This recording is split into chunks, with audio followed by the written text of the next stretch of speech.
Welcome to my channel, where we discuss everything and all things politics, economy, and development in Nigeria and around the world. Following the crisis between the Nigeria Labour Congress and the Labour Party over the leadership of Julius Abure as the national chairman of the Labour Party, the media had been awash on what to do going forward. So it was therefore not surprising that after the picketing of the Labour Party by the Nigeria Labour Congress on Wednesday, March 20th, that's the next day being Thursday, March 21st, that the newspaper headlines are going to be dominated by that picketing. And the AIT, or the African Independent Television, in its flagship program, Kakaki, we are part of the segments in that program is the review of the newspapers. The AIT anchors invited Jacob Eddy, former chairman of the Nigeria Union of Journalists and the senior journalist, to review the newspapers alongside with another senior journalist, Simon Reeve. They did very well in the review of newspapers on Thursday, March 21st, 2024. However, it was when it got to the crisis of the Labour Party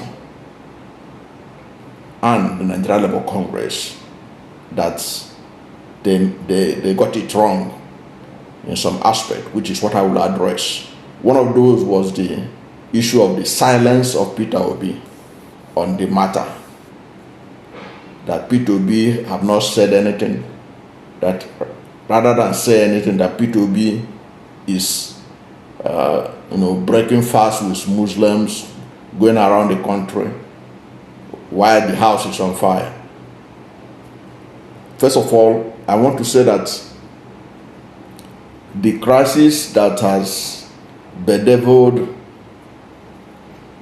Labour Party emanated because of the success of Peter Obi in the 2023 presidential election. Before Peter Obi's movement to that party, Labour Party was neither here nor there. It wasn't a force to be reckoned with in Nigerian politics.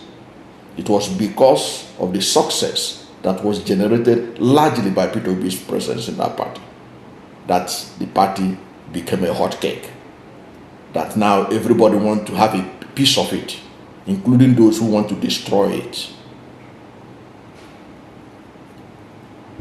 Even before now, the Labour Party is having internal challenges. There have been allegations of corruption, allegations of diversion of funds and all that against the chairman and against other people there. And Peter Obi had said that there should be independent auditing of the accounts of the party. Everybody agreed with him. So it's not that Peter Obi is aloof to what is going on in the party, but expecting him to intervene now in the Labour Party and NLC crisis, which is an issue to me, was generated by the NLC for selfish reasons, for the satisfaction of selfish interest of the NLC leadership. And Peter Obi had been very clear. Peter Obi had been very supportive of Abure's leadership. But he is also aware that the integrity of Labour Party is largely as a result of the integrity of Peter Obi. Make no mistake about it. The reason why Nigerians view Labour Party as being different from other parties is largely because of the integrity of Peter Obi. The high level of integrity that he exemplifies. That's a fact. If Julius Abure was the chairman of APC and they're accusing him of corruption, people wouldn't really bother, because they know that corruption and the APC is like 5 and 6. The same thing with the PDP national chairman. That's why nobody bothered to ask those ones how they spent their campaign money. It is a given that those are cesspools of corruption. The reason why Labour Party attention is being paid to Labour Party was because it is different. And what made it different? Because Peter Obi is the leader of the party, and he was the presidential candidate of the party in the 2023 presidential election. So he has said a lot, and I think his being silent now is deliberate, and it's a good thing. As far as I'm concerned, this is the time to be silent, because at this time, silence is indeed golden. So that is my take, because Simon Reeve and Jacob Eddy, they were of the view that he ought to have said something. He ought to take charge. Peter Obi is not caught in the same way that other politicians do it in Nigeria. But that doesn't mean that he is not a politician, because Simon Reeve was saying that Peter Obi is not a politician. I disagree with Simon Reeve. He said that Peter Obi is not a politician, he's just a technocrat and a businessman. Yes, he's a technocrat, he's a businessman, but he's also a politician. He has seen a lot in Nigerian politics. He has made a lot of changes in Nigerian politics. It is because of Peter Obi that we have staggered governorship election in Nigeria. Because before Peter Obi, governorship election in Nigeria takes place the same day. But Peter Obi was illegally removed, and he challenged it in the court, and the Supreme Court brought him back. And the Supreme Court made a declaration that the tenure of a governor starts from the day he was sworn in.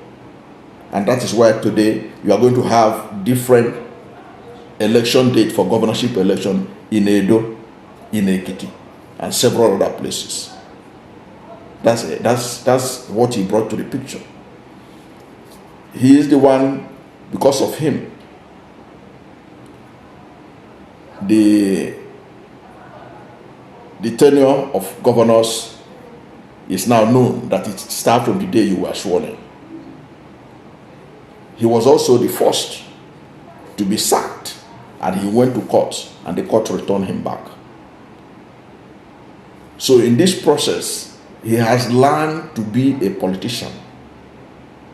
Now, if you look at it, check what happened in 2022, ahead of the 2023 presidential election.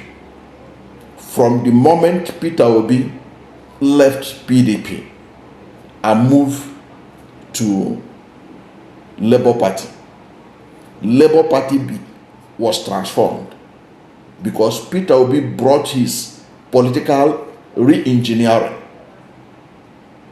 into Labour Party and made it what it is today.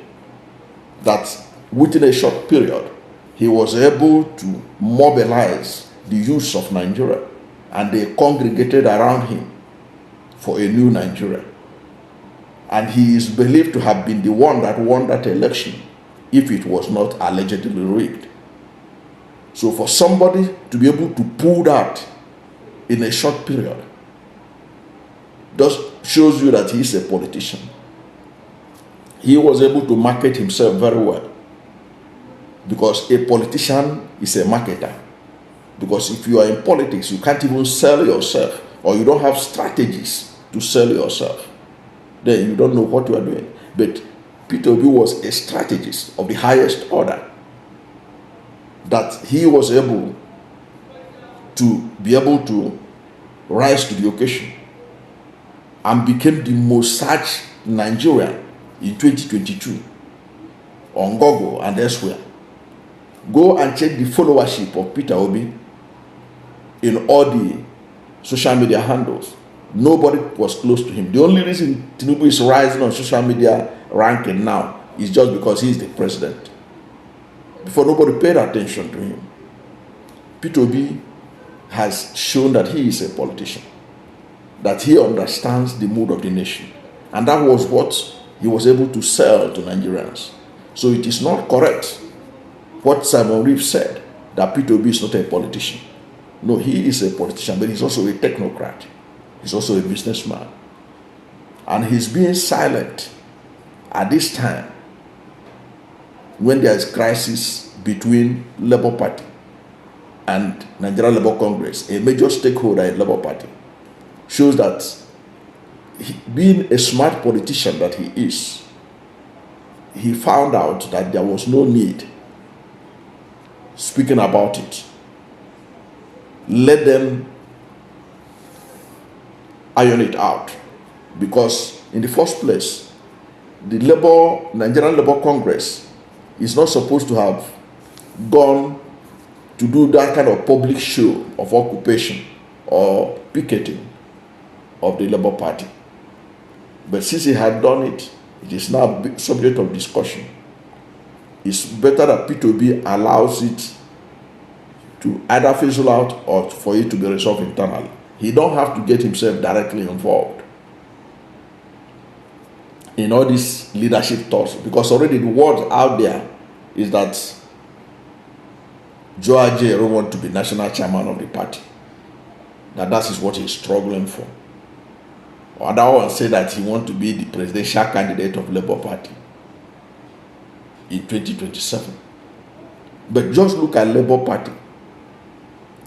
Labour Party in 2019, their presidential candidate, Mohamed Saki, got only 5,000 votes. A little bit above 5,000 votes. Because it's of no consequence, and nobody was bothered itself about Labour Party.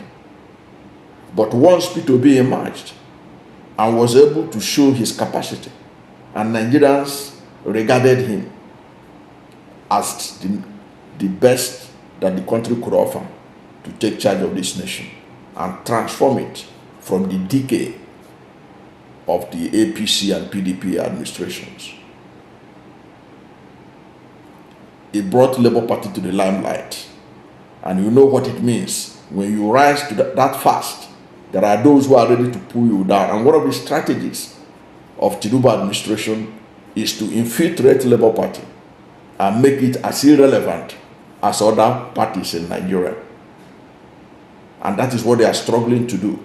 Sadly, the Nigerian Labour Congress appear to have played into their hand, because the Nigerian Labour Congress has shown to be largely incompetent in terms of paying attention to where it should pay attention. The welfare of the workers, the new minimum wage for the workers. You can see how anytime they call a strike, before you say jack, they have called off the strike without even achieving anything. There have been an embarrassment to labor movements in Nigeria. So that is a fact. But that does not diminish the leadership of Peter Obi as a politician. And everybody sees him or see him as the leader of the Labour Party. But Peter Obi is even bigger than the Labour Party. As I talk to you now, the obedient movement is larger than the Labour Party. The obedient movement is the most powerful political force in Nigeria today. You cannot play the obedient movement that are loyal to Peter Obi, because these people have shown that they are a force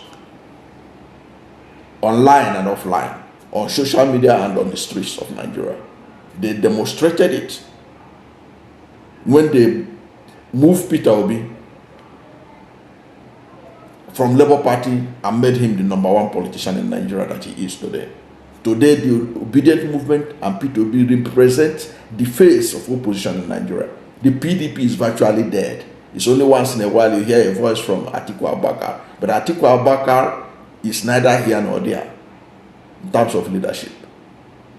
Because PDP and the APC, there are no differences between them. Is it not the same PDP that Yeso Wike is a minister of Abuja, telling you that if election comes tomorrow, he will work for Aswadibola meeting of APC? So that party is virtually dead. So the only opposition that APC sees is Peter Obi and the obedient movement and the Labour Party. Now they have gone for the Labour Party to destroy it. Whether they succeed or not remains to be seen. But as I said, Peter Obi is larger and bigger than the Labour Party. And the Labour Party should know it. Like I said, in 2019, their presidential candidate got only about not more than 5,500 something votes. He didn't get up to 6,000 votes. Mohamed Zaki, that was their presidential candidate. Peter Obi, despite all the riggings and manipulation and slashing of his votes, got 6.1 million votes in the last election. And a figure that is very doubtful, because Peter Obi's votes were allegedly slashed and all kinds of things, and his votes added to other people's vote.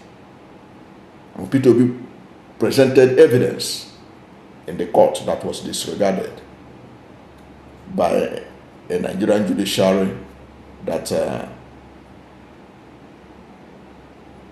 the rest of the world, they're just laughing at them. And they think they are smart. So basically, it is to say that Peter Obi is indeed a politician. He is indeed a technocrat. He is indeed a businessman. He can wear all these caps. But you cannot say, because he didn't say, have not said anything about this emerging crisis between Labour Party and the NLC, that he's not a politician, that he should say something about it. No, Peter Obi had already said enough, and his actions speaks volume about where he stands. He don't need to say any other thing. In fact, at this time, Peter Obi's silence is golden. Thank you for watching this video. And if you are new to my channel, you have not yet subscribed to my channel, please subscribe to my channel. Hit the subscription button, hit the notification bell. When you subscribe to my channel and hit the notification bell, anytime I have a new video, you will be among the first to know. God bless you. And please don't forget to like this video, because when you like it, Google will rank it high and recommend it for more people. Thank you, and God bless you and yours.